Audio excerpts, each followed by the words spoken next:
Welcome to the week 3 go-to session. This is the third session we're having this month out of 4. Welcome to week 3, just to give you an update. So here's week 2, right? So I've already graded everybody's check your flow assignment. That's where you had to color code things and write a short reflection. I am pretty much through one of the 3 classes in terms of the summary that you wrote for Sunday. Okay, so I've got 2 more sections to get through. My goal is to get done tomorrow, but not until tomorrow evening. Might be late tomorrow evening. We'll see. I have until Thursday, but yeah, it would be nice if I could get this done by Wednesday. So that's the update there. We are in week 3. As you can see, week 3 is pretty similar to week 2 in a lot of ways. We do have the return of a discussion activity, so we're going to start out talking about that. You have another grammar quiz. Not too many people have jumped in with the week 2 grammar. That's fine because it's open all month. But just remember, you have up until 10 attempts to take this quiz and get it as high as possible. So don't forget about that. I think I mentioned last week that a shocking number of students just kind of skipped it. I don't know why you do that. It's worth 5% of your grade, and you have 10 attempts to increase your score. So don't forget about that, okay? Because you had one last week, you have another one this week. But let's focus on the 2 major graded assignments for week 3. One is a discussion activity called Map It Out, and then that's due by Wednesday, okay? So again, don't be fooled by week 1's strange due dates because of the Thanksgiving interruption. We are back to discussions being due on a Wednesday, and then a major assignment being due on Sunday. So let's start with the Map It Out thingy, okay? The Map It Out activity is sort of hard to explain, but I'm going to try to put it in layman's terms and make it as simple as possible. I've actually added some new information to the assignment instructions, so if you've already jumped in or you've already read the instructions, you might want to take a look. I've added some at the very end, some tips, okay, some things to think about. In essence, here's what you're going to do. You have 3 pairs of articles. One about cat leashing. Didn't even know that was a thing. People walking their cats. Anybody here walk their cats? I didn't think that was possible. Because cats do their own thing, right? They can be very friendly and sit in your lap and seem loving, but then when they get tired of you, they just get up and leave. Dogs will feel the love for as long as you want. Like they'll literally never, you could be with them for years and they will never leave your side. But cats, they just do whatever they want. So I didn't think it was possible that cats could be leashed. So there's a debate about that, whether or not you should walk your cat. My guess is no. Well, Tamara says her cat acts like a dog. Okay, so maybe some cats are open to this. So maybe Tamara, you don't have to, but maybe you'll choose these 2 articles. Anyway, you're going to choose one of these pairs. So you have to read both of them, okay? Either about emojis, whether they're ruining the English language or not. Social media, whether social media is terrible or whether it has potential to make us feel happier. Okay, so in essence, we're sort of preparing you for what you're going to start with this week and continue doing into next week, which is now that you've read 2 articles of your own and summarize them, and those articles are purposely chosen because they're sort of contrasting, right? So one video game article is sort of stating that video game addiction is overstated, that's not a big deal. But then there's another article which interviews 2 people within a school system that says, no, addiction is very real. And here are the steps we're taking as a school district to try to limit this. And we even send out tips to parents about limiting video game use. Okay, so yeah, this is on purpose that we have 2 articles that are either in contrast to one another or looking at things from a completely different angle. And so you're getting some practice at what you're going to do right for this Sunday's main assignment with this little kind of mini assignment that's in the form of a discussion. Tamara says there's something going on with sound. Do I sound funny to other people? I think I should be sounding fine. My levels are moving. I am using a professional headset. So yeah, if it's if you're getting a little pink warning window that says poor connection, then it's a connection issue. Either your internet, if you know that you have a slow internet connection, you might just have to deal with it. It could be a matter of you just needing to exit the room and come back in. Sometimes that fixes it as well. Okay, but yeah, everybody else should be fine. Okay, so essentially you're going to choose one pair of articles. So you're going to read both. By the way, don't take one here and one here. So you're not going to read one article on cat leash and then one on social media.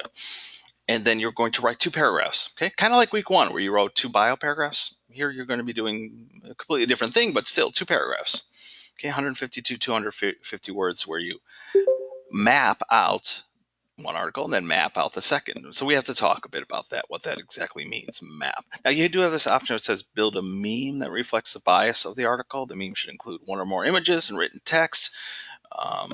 Hardly anybody chooses this option. I have had one student reach out to me about pursuing this option. If you're interested in that, get in touch with me so I can give you some advice. Because it seems attractive because it sounds like it is less work. Oh, I'll just slap some images and put some written text. But it requires more effort than that. Basically, what we're trying to have you do is you're going to read these 2 articles, and instead of just summarizing them, you've already done that with 2 articles, you're going to take a close look at the articles. And my main advice here is to look at these kind of prompts that I've given written below and see how many apply to your article. So for example, here it says, general mapping help. Okay. So for example, examine the title. In what way is a title already leading you toward a certain stance, especially in this age of clickbait? Often the articles aren't even written by the author. It's the publication that decides on the title of a piece because they want you to click. And the click usually means that there's advertising on the page. The advertising generates revenue. It doesn't mean that it's nefarious. It doesn't mean that it's evil. It doesn't mean that the article is bunk. But it does mean that, yes, article titles often mean a lot. They're chosen to get you to read, right? So in what way is the title already telling you a lot? Basic questions like, is the author's main stance convincing? Why or why not? So for instance, if you read the 2 cat leash pieces, which one is, I mean, you'll do it for both pieces, but in what ways is the author's overall main point convincing or not, and why, right? So kind of like being able to specifically point out in what ways it's working well and what ways isn't it. And these are sort of just kind of questions that continue this line of thinking. So read against the grain. Imagine that you are skeptical on the other side. So that would be easy for me to do with the cat leash thing because I don't own cats. I've never owned cats. I've been around cats. And, so I would come into both these articles thinking, well, that's crazy. Why would you walk your cat? So that would be easy for me to be a skeptical reader in this case, or excuse me, in this case. But even if you are a big fan of taking your cat for a walk, pretend you're not, right? Read this article as if you're incredibly skeptical. Not because you're trying to be difficult or purposely against something, but doing so will help you maybe spot issues. For example, does it rely on any facts or statistics? If it doesn't, is that a problem?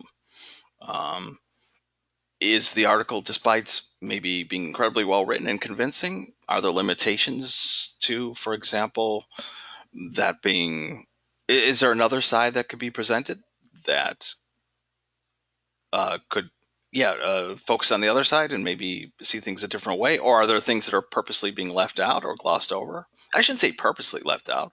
Maybe it wasn't purposely left out, but things that could have been addressed but aren't. Right, and that's what these prompts get into. What evidence does the author use? What evidence could the author use? Where are moments that the author's voice or tone isn't neutral? So are there moments where their voice really is strong? Maybe they're humorous. Maybe they're being a little bit snarky. And again, that's not necessarily a bad thing. They're terrific pieces that are, written in a very strong voice. But is that working in favor of the piece? Is it not? And then some common issues to think about. Okay, information that's skewed by emotion. Emotion can be powerful. We don't rule out someone's ideas because they're informed by emotion. But if they're only informed by emotion, or if emotion is allowing them to forget about something, such as missing evidence, unbalanced evidence. So, in other words, you're providing plenty of evidence for things that support what you're saying, but you're not really considering what the other side might bring up. Right? That's actually a common thing in arguments. we're not teaching arguments in this class, but one of the things is to address what the other side might say, because you know that it's going to come up. And one way to convince people that your opinions are valid is to acknowledge those. Um, is opinion dominating? Again, opinion's great. There are terrific opinion pieces out there. But to what degree is that helping the article or is it hurting the article? And with all these articles, I don't think it's going to be that black and white, like this article good, this article bad.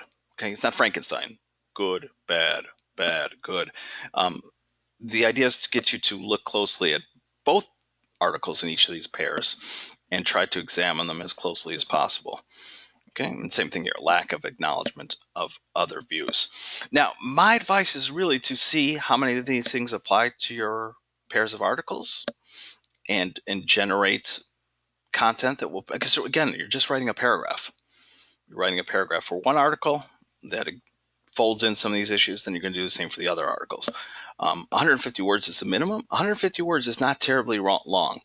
Most of your reflections for the color coding activity were right around 100 words. Some people wrote more, but I don't care that much about word count. But sometimes I had to take a look, like this feels short, and I check, and then sometimes I was like, no, it's right at 100. Yeah, 100 words isn't terribly long. So 50 words more isn't terribly long either. You do have an example to look at.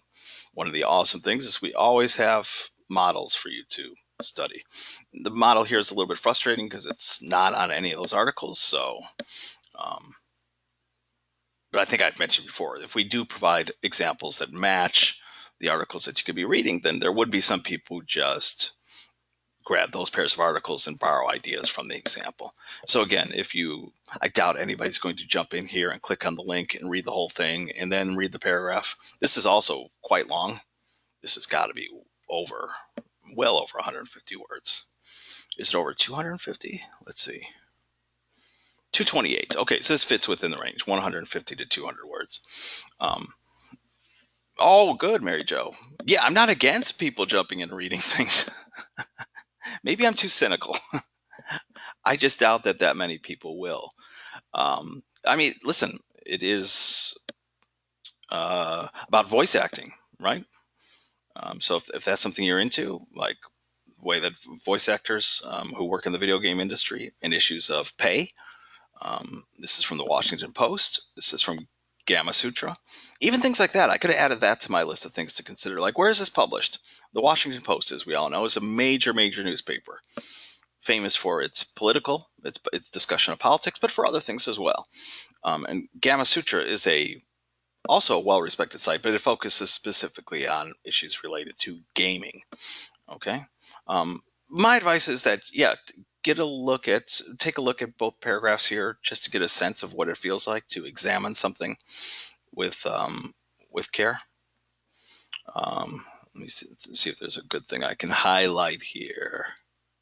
So, I mean, like, here's an evaluative comment. Furthermore, while the author jumps right into the facts of the strike with little to no evaluation of its merits, hold on, let me see. Okay, so this one is actually referring to the other article to comment on this one. You don't have to do that, by the way. Have both articles in discussion, though you can, right? If you want to, with the cat leash ones, mention one article while discussing other, that's fine too. Okay. This author takes a position immediately, arguing that, quote, okay, before choosing the strike itself. Why does he do this? Because his motivation is clearly to humanize the voice actors, draw attention. Another that this is pretty high level stuff. Okay. I think this was written by one of our instructors. So yeah, they're taking a really, really close look. My advice, because it really does get complicated trying to explain this assignment, really see to what degree these questions can be answered with your chosen pair of articles. Okay. And yeah, common things to focus on. Does it provide evidence? Does it leave out evidence? Is it entirely voice driven? Is it mostly driven by opinion? Is it more balanced? And to what degree is that effective or not? Again, there's no right or wrong answers here. I just want to see you trying to answer some of these questions and applying them to your chosen pair of articles. Does this make sense? Yes, no, maybe so. Hopefully, yes.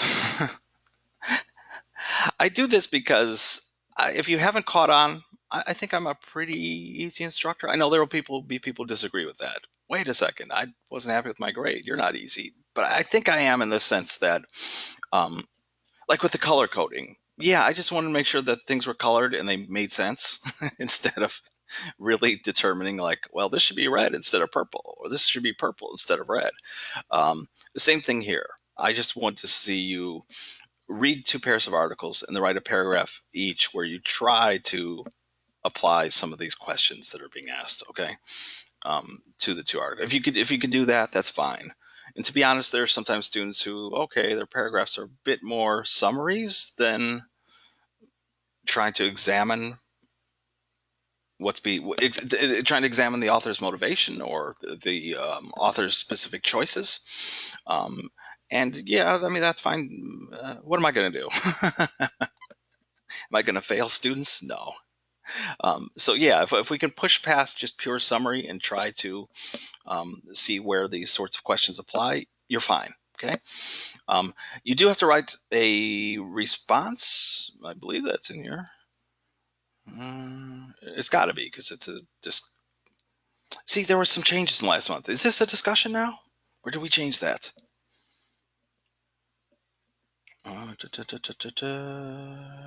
We made so many changes, and now I'm lost.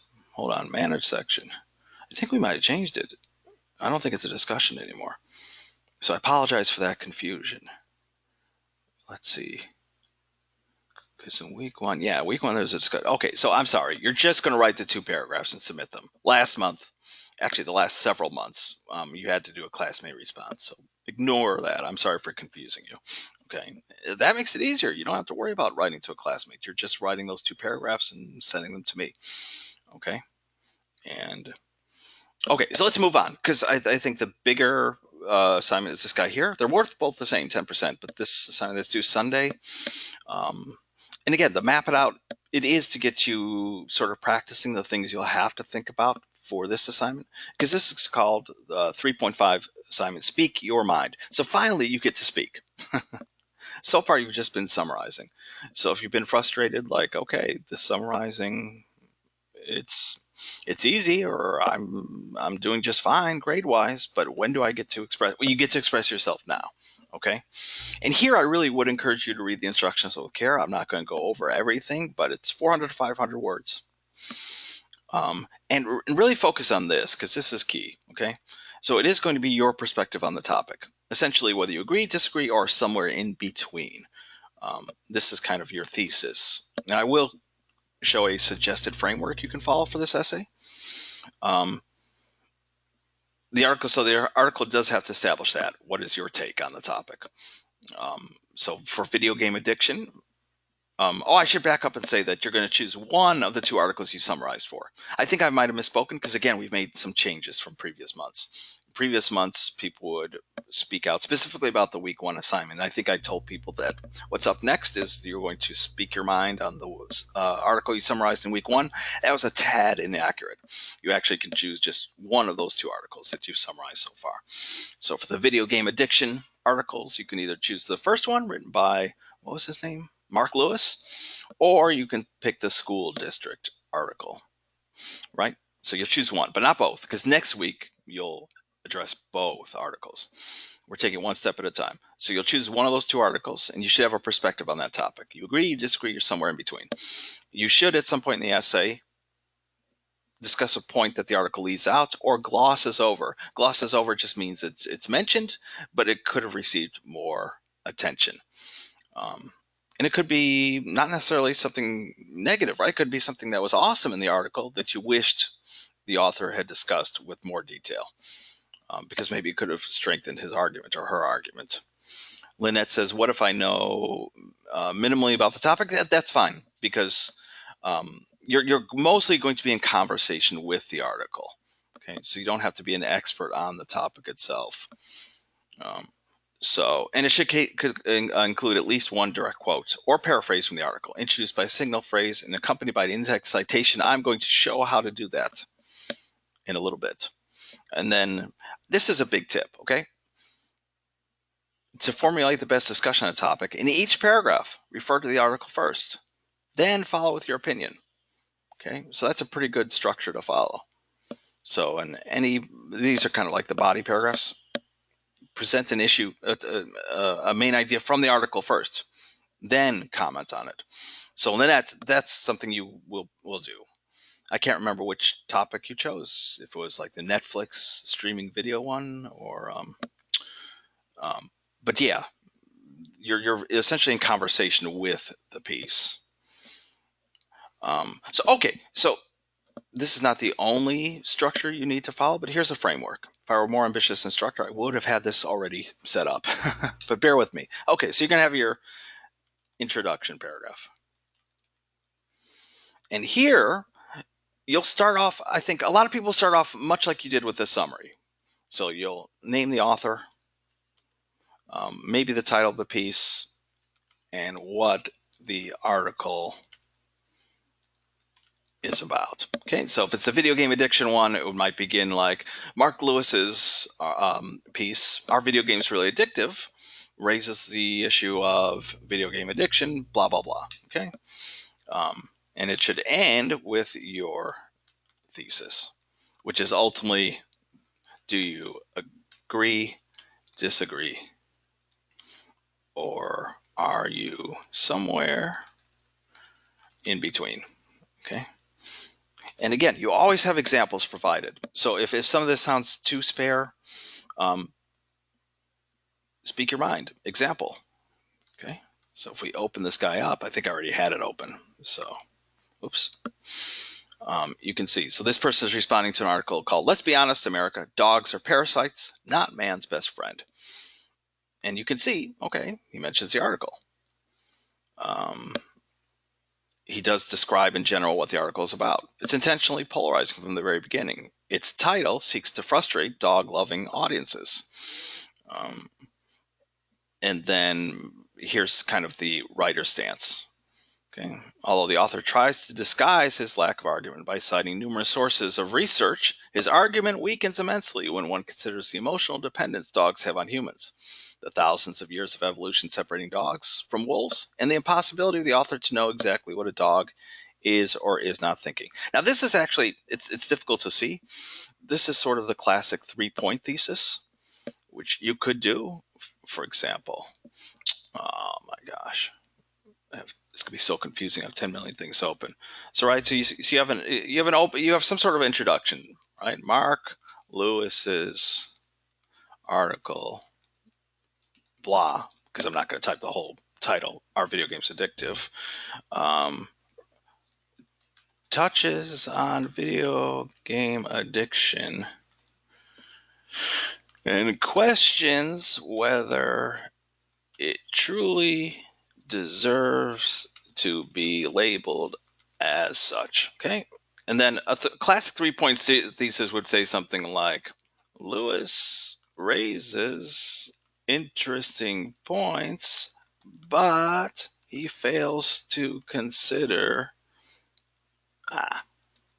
A, B, and C. Okay, so and obviously A, B, and C would be replaced by specific points. But if you look at the example, that's what's being done here. So a sentence that generally describes what the article is about, and then a very, very specific comments about the article and why it's ultimately fails. Right. So it depends on research, which is impressive, but ultimately the argument is weak when one considers A, the emotional dependence dogs have on humans, B, the thousands of years of evolution separating dogs from wolves, and C, the impossibility of the author to know exactly what a dog is or is not thinking. Now, you can write this paper however you want. So if right now you're thinking, oh my God, I can't phrase things quite like that, don't worry so much. You can stay more general.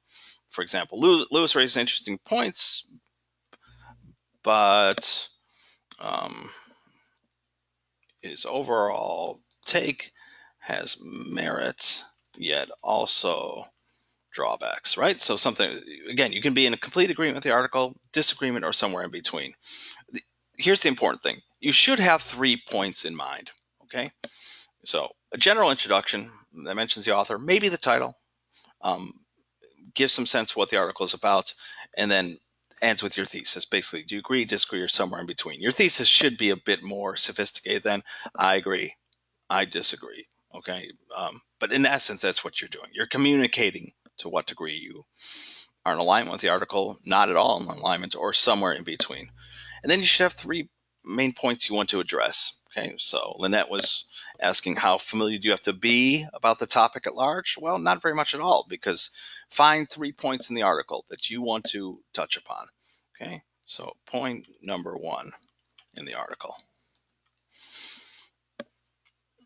And then so on, right? Point number 2. I'm not really this bad of a typist. It's just I hate this MacBook's keyboard. It is so shallow. It's like you can't get a grip on any of the keys. So I constantly make errors now. And then you'll have some sort of conclusion where you recap and end on a closing note. Okay. In other words, kind of like the classic 5-paragraph structure. If you've been introduced to this in high school, it doesn't have to be 5 paragraphs. It could be 6, it could be 7, it could be 4. But in general, have some sort of introduction that sets things up, have some sort of conclusion that recaps and closes things down, and in between, 3 points you want to make.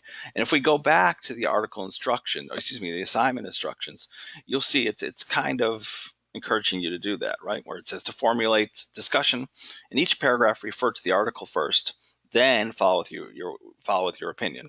So you could imagine a paragraph beginning, Lewis's first main point is blank, right? Now, you might need to say more about that. I always encourage people to imagine that you're not you. Like, look over what you've written. If, let's say, you've got your draft down, and read it as if you're not you. Read it as if you're some perfect stranger. Like your own paper has been left behind on a cafeteria table, a library table, and some complete stranger has just picked it up. That person should be able to read it from the first sentence to the last without stumbling. And if you really, truly put yourself in that point of view, you'll spot moments where you realize that you have to explain things more. But anyway, so like Lewis' first main point is you establish that, and then you will deliver your thoughts on the topic. Okay. You can use, some students, they'll actually go do additional research if they have to fold in a piece of evidence that proves their point. You don't have to. You are allowed to use your own experience. So if you want to, for example, comment on something Lewis is saying by using an example from your own life or from someone you know, maybe you have a child who plays video games, maybe you're a video game person yourself, you can do so. So you have a number of ways that you can go about it. And again, you always have these examples to study.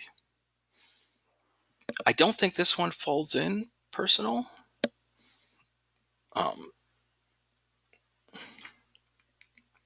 Yeah, this one stays pretty objective, right? But it goes through its points one at a time. Okay, so the 3 points raised here. So you can study this example to get a sense of what this kind of assignment looks like and feels like. The same thing, you're going to be following APA format, which you should have practiced pretty well at this point in terms of using Times New Roman 12-point font, double spacing the documents, indenting the first line of any new paragraphs, having a reference at the end, etc. Now I'm going to talk about how to fold in a direct quotation, because I think I've covered this. Okay, so if you need to, you can always just this article, as you know, is recorded, so you can skip to this thing, or you can take a screenshot. I know this is pretty spare and bare bones advice, but I think if you follow this in combination with the basic instructions, you should be okay. Yeah, keep in mind that it's called Speak Your Mind, but really it's you're in conversation with the article itself. Now, I do have some ambitious students who kind of do the opposite, where they raise their own points and then fold in information from the article. That's fine too. But I think most students are more comfortable beginning with the article itself. Okay, so there's this article that you've read in either week 1 or week 2, and now you are going to respond to it. And the kind of most obvious and classic way to do that is to, find 3 things in the article itself that you wish to respond to. And then, where is it? Build your paper around them. Okay. So you should be able to do that. You should be able to find three things in one of the two articles you read for either week one or week two that you feel comfortable discussing, raising it, and then responding to it. Okay. Three times. And making sure that you do the other things listed in the instruction. Okay. So it asks for at least one direct quote or paraphrase. At least one. Um, so let's talk about how to do that. So what I started to do was to create, actually this is wrong. That's the 3.5 assignment, right?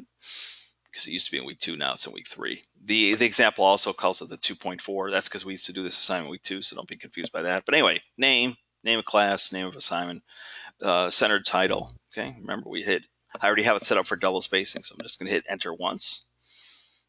Go to the left side of the page, hit tab to indent the first line of a paragraph, and you can start typing your essay.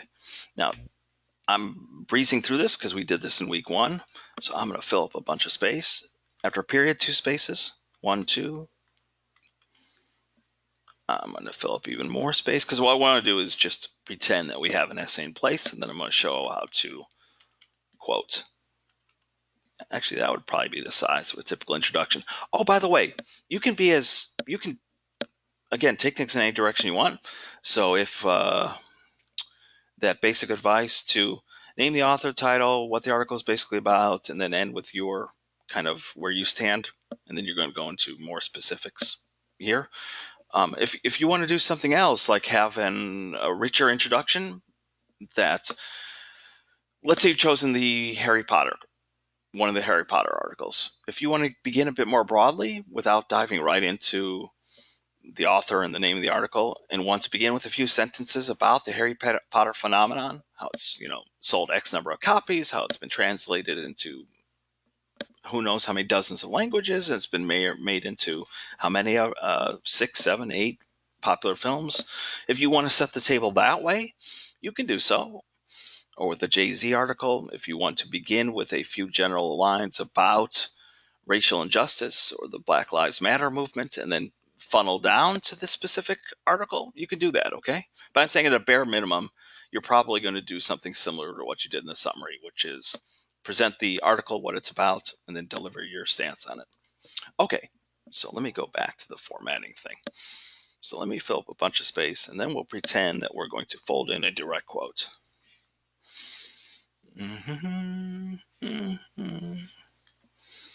Okay, here, one more. So let's say in this paragraph here, I want to quote directly. And let me go with one of the actual articles. So let's go to week 2. And let me just choose one of these articles at random. Here, let's go this. Why everyone should read Harry Potter. Now, I'm just going to choose something. I'm not going to be very picky about what I'm quoting. You would, though, okay? Your goal is not just to take anything and throw it in your essay because it says it needs at least one quote. No, pick a good one, okay, that's relevant and is supporting what you're saying or setting up what you're about to say. So here, let me grab something. See, I just said I'm going to grab anything, but now I'm searching for one. Gosh, I should really devote an entire lecture to this topic. Like this, I would just explain in my own words. I see this a lot where students will take this whole chunk here because it explains things completely. How there's a research group led by these professors that conducted 3 studies. In the first, 34 school children were given questionnaires, but it's not the richest quote. you can that's best to paraphrase. Okay, so we'll talk about that as well, how to paraphrase. What's something that could work as a quotation? I probably picked a bad article. Not a bad article, but one that I'm having trouble.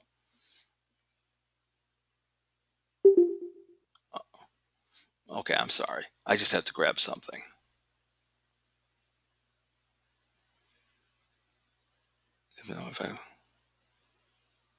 Okay, let me grab this. I'm sorry. That seems like something that might be interesting to quote. So here's the thing, and this is for direct quotes, okay? So we're taking the exact language of the article. There are two ways to do it. This is part of the confusion of APA. It's kind of like choose your own adventure. There's always two ways you can go about. One is to mention the author's name in your actual sentence. So the author of this piece is, I forget, oh yeah, Brett Stetka. Okay. So one option is you mention in your actual sentence, like according to Brett Stetka. Now, if you mention an author's name in your actual sentence, right then and there, you have to put the year of publication in parentheses. I'll check to see if that's true because I can't remember. What year is this guy? Oh, no, it's from 2014. Yikes. Okay. So, just a rule. You mention the author's name in your actual sentence, boom, you got to put a year in parentheses right there and then, right after that person's name. Is it 1T or 2? 1T. Okay. What's wrong here? That's spelled correctly. Anyway, according to Brett Stetka, 2014, quote, now I'll drop in my quote. And it messes everything up. So let's fix all that. Always does that. I have no idea why. Times New Roman, 12 points. And it needs to be double spaced. So yeah, be sure to fix those things when it happens to you. If it happens to you as well, like you bring in something, cut and paste, make sure it's in Times New Roman 12-point font. Okay. Okay, so that should be repaired. So according to Brett Stetka, quote, for decades it's been known that an effective means of proving negative attitudes and prejudices between different groups of people is through intergroup contact, excuse me. We're almost done. We have a name, we have a year. At the very end, in parentheses, we have to identify where the quotation appears. Now, in all of your articles, this should be easy because they're online, and you just find which paragraph it's in. So this is in paragraph 1, 2. It's in paragraph 3. So we use the abbreviation para, lowercase, period, space, 3. And parentheses, period. Note, the period goes at the end of your citation, not here. Because what I see is, it seems logical that you would put it here. But technically, if you do that, your sentence ends here, and then you have a bizarre sentence that begins parentheses, paragraph 3, you can, no. So the true end of the sentence is after the citation. Okay. So this is a classic way to do it. There is another way to do it, which is not to mention the author's name in your sentence at all. Just find a natural way to say, indeed, according to one writer, quote, for decades it's been known. And if you do this, you save everything for the end. Author's last name, so Stetka, comma, space, year, 2014, comma, space, paragraph 3. Okay, so it's all based on whether or not you're going to use the author's name in your actual sentence or not. So it's a matter of splitting things up or saving everything for the end. If you get confused, you can come back and watch this part of the lecture. You can study the example because here there's actually some complicated things, like how do you quote a quote that's being used in the article itself. So if you're in that situation, you can see an example of that. But here he's using the classic. Well, actually, yeah, no. Why do we have an example that shows a complicated version? We should have one that just shows the classic. Here's how you quote something directly. Okay, but it's a good thing that I'm going over it now then. Okay, so does this more or less make sense? Yes, no, maybe so. The same rule applies if you paraphrase. So, like this, maybe I use this in my essay, maybe not, but this feels like a quotable line. Okay, I mentioned that this does not. Why? Because it's purely factual. You want to quote things that say things that support the point you're trying to make or are powerful in some ways. And when it's just purely informational, like here, it's that there's this research study that was done. That doesn't feel very quotable. That feels like it's, that should be paraphrased. Now, paraphrase means you're not using any of the original language. Now, listen, there's only one way to say like research, or if you really want to name the the professors' names, that's not plagiarism. But if you find yourself using too much of the language here, like it's almost identical except you're changing occasional words, yeah, that's not good. Tamara says, so the period goes at the end of the parentheses. Yes, goes after the citation, after the parentheses, not in the parentheses and not at the end of the quote. So it doesn't go here and it doesn't go in here inside. It goes right outside. That's the end of the sentence. Okay, because this whole thing is a sentence. So I'm going to try to paraphrase. A good rule for paraphrasing is take a good look at what you want to summarize here. Okay, so there's a research group. It was done in Italy, 3 research studies that looked at elementary school children who were assessing their attitudes towards immigrants. Okay, so I'm going to try to say that in my own words. So let me get rid of all this. So transition word, for instance, a research study was conducted in Italy to gauge elementary school students' views on immigration. Okay, I think that's the gist of it, right? I mean, I could get into more specifics describing it, but so far I'm leaving out details, but the gist of it is where's my, right here. Okay, the research study was conducted in Italy to gauge elementary school students' views on immigration, and then I would maybe add a second sentence about they were given the Harry Potter book. But anyway, whenever my information ends, then it's much simpler. Stetka, comma, year.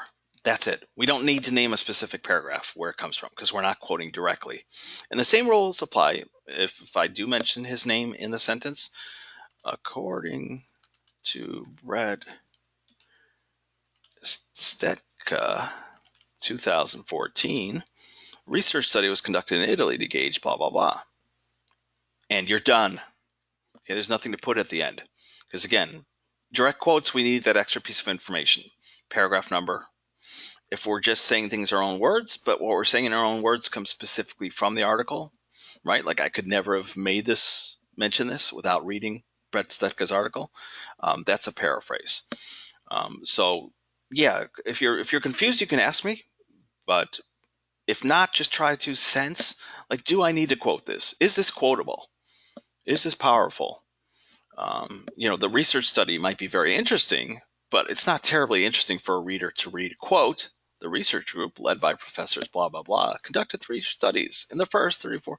No, either say that in your own words, the gist of it, or in other words, try to determine when it feels right to paraphrase, when it feels right to quote. Same thing for whether you want to mention the author's name in your actual sentence or not, right? When does it feel like it's important to say, according to John Smith, or when it doesn't seem so important? When you feel like you can just quote the information using your own setup and just save all the information for the ending citation. We do have a website you can use called projectapa.info. I'm typing in a chat right now. This was created by a fellow Full Sail English instructor. And so you have 3 ways to go. You can study the sample. You can rely on what I just showed you in real time, or you can go to this site. If you're interested, you can go to the link I just gave you and bookmark it. But for example, it covers what I just covered. So in-text citations, so basic formats, and it shows the same thing. Signal format just means, according to so-and-so, okay? And it covers the exact same information I just did, that you can mention the author's name, deliver the quote, put page or paragraph number at the end. Some traditional journals will have page numbers, not paragraphs, but all of yours are web articles, so they'll be paragraph. Or find your own way to introduce a quotation and save everything for the end. So if you forget about any of this stuff, you can go here. It covers, like, what if you have multiple authors? Some of you have that music streaming article written by Eric Chemi, Chemi, and Nick Wells. So how do you do that? Okay. Shearer and Sanger, 2014, report that. Or if it's saved for the end, use little @ symbol. Okay. none of you have 3 to 5 authors. But if you're confused about how to handle 2 authors, you can go to this. Same thing for references. Most of you will probably, even though it says websites, well, let me take a look. I think that's for citing the website itself. Oh, no, it does cover article from website. Okay, so you can see how to do that. You should be experts in this by now. But if you need to, you can visit here. It shows how to do tweets. But maybe you do additional research. You quickly go to find statistics about. I had a student who took issue with the Mark Lewis article, The Video Game Addiction, and he quickly went to a website that provided statistics that contradict Lewis's claim, where he says that only, I forget what it is, like 0.5% of adults suffer from video game addiction, or uh, a similar number for teens. And he went to a site that provided more damning statistics. You don't have to do additional research, but if you feel compelled to and you're not sure how to cite, it's basically doing the same thing you've been doing with the first 2 articles you've been summarizing. But if you get confused, you can come here, or for the exceptions, right? So where does this cover more than one author?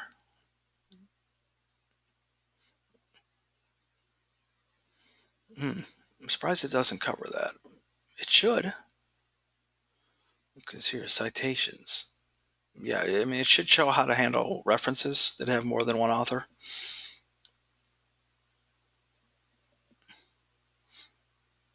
Oh, it's in an example, so it's not separated like how to do 2 or more authors, but it shows an example of what it looks like.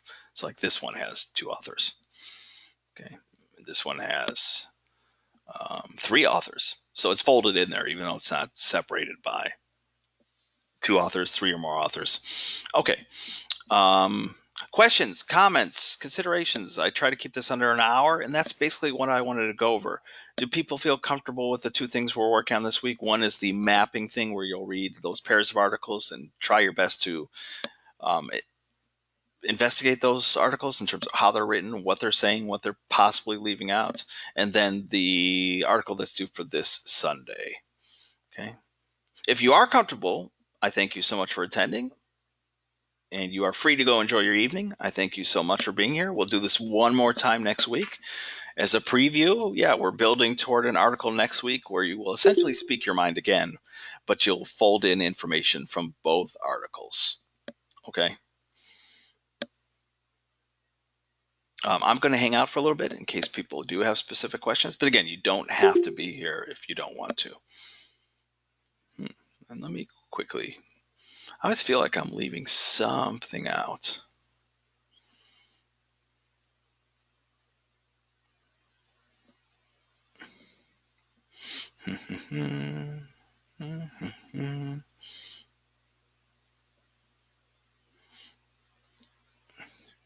Yeah, in the future, I think I'm going to have to go into more detail about this. Prepare something. Okay. It looks like people aren't asking questions. I mean, I'll still hang out for a minute or two, but I will, I think, go ahead and stop the recording. And I will stop it now.